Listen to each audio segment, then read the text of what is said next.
আমি অনেক আগেই পাইছি, আরো কয়েকদিন আগে।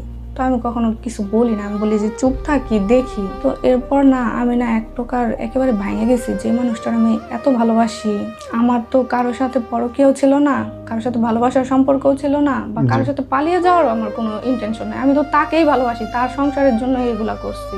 অথচ সে যদি একটু চেষ্টা করতো, আমার বেবি নাই, কাজে থেকে ঘেমে টেমে আসতো না, আমি আমার শরীরে কাপড় দিয়ে ওর ঘাম মুছাই দিতাম, ওর প্রত্যেকটা জিনিস আমি করতাম, ওর জন্য জামা কিনা, জুতা কিনা, এভরিথিং, সংসারে বাজার করা, তারপর বাসায় হাঁস মুরগি পালা, মানে যেভাবে সংসার মানে আঁকড়ে এই সংসারটাকে টেনে উঠানো যায়, আমি প্রত্যেকটা চেষ্টা করছি।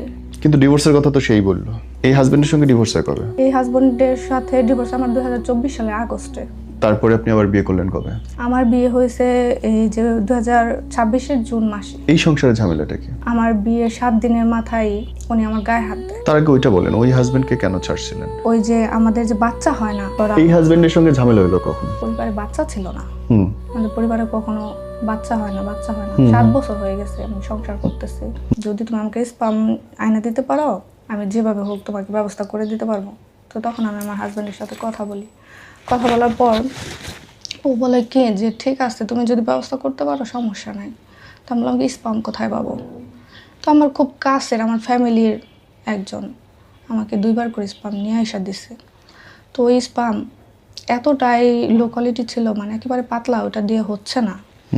তো তখন আমি আমার হাজব্যান্ডে বললাম কি যে তোমার তো খুব কাছের মানুষ আছে, তোমার বন্ধু আছে, কারোর সাথে কথা বলে দেখো হয় কি না।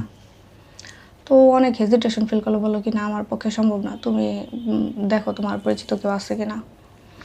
তখন আমার এই যে বর্তমান হাজব্যান্ড উনি কল দেওয়ার পর আমি ভাবলাম তাহলে ওর সাথে কথা বলে ওর সাথে একটু ফ্রি হই, যেহেতু এটা খুবই স্পর্শকাতর একটা ব্যাপার। আমি একজনকে বলতে পারি না যে তুমি কি আমাকে স্পাম দিবা। তো তখন না আমি ওর সাথে কয়েকদিন কথা বলার পর আমার হাজব্যান্ড দেখে যে আমি কারোর সাথে কথা বলতেছি।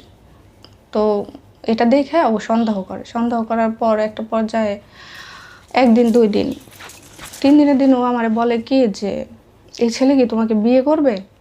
পরে আমি বলি কি বিয়ে করবে মানে, আমি ওর সাথে এমনি কথা বলতেছি, ওরকম কিছু না, তুমি যেটা ভাবতেছো। পরে ও মানে ওইটাই ওর মাথায় যেটা ঢুকছে ওইটাই বলতেছে। এই ছেলে লাইনে থাকা অবস্থায় বলতেছে এই ছেলে কি তোমাকে বিয়ে করবে? তো এই ছেলেও না মানে রাজি হয়ে বলতেছে যে হ্যাঁ আমি ওরে বিয়ে করব। এর সাথে আপনি কথা বলা শুরু করলেন এই লোকটার স্পাম নেওয়ার জন্য? হ্যাঁ। ওকে। এবং সেটাতে আপনার হাজবেন্ড রাজি ছিল?